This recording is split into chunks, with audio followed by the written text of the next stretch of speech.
3 kuukautta sitten päätin, että tässä on tehtävä jotain. Mutta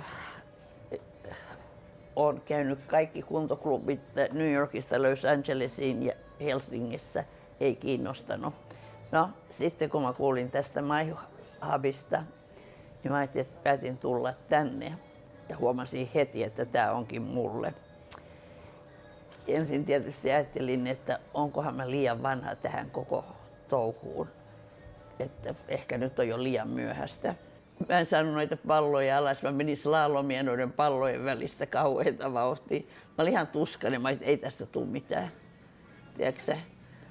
Mutta tutkimukset osoittavat, että iällä ei loppujen lopuksi ole mitään merkitystä, että luusto ja lihakset kasvaa koko elämän ajan. Ensimmäisellä käynnillä sitten selvisi, että mun bioikäni on 78, niin on mun oma ikänikin.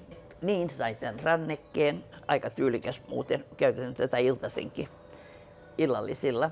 Sitten kun kaikki tilastot oli otettu, niin sitten ohjaaja sanoi, että 2 kertaa on hyvä käydä, eli 29 minuuttia. 1 kierros on 14,5 minuuttia 8 eri laitteella.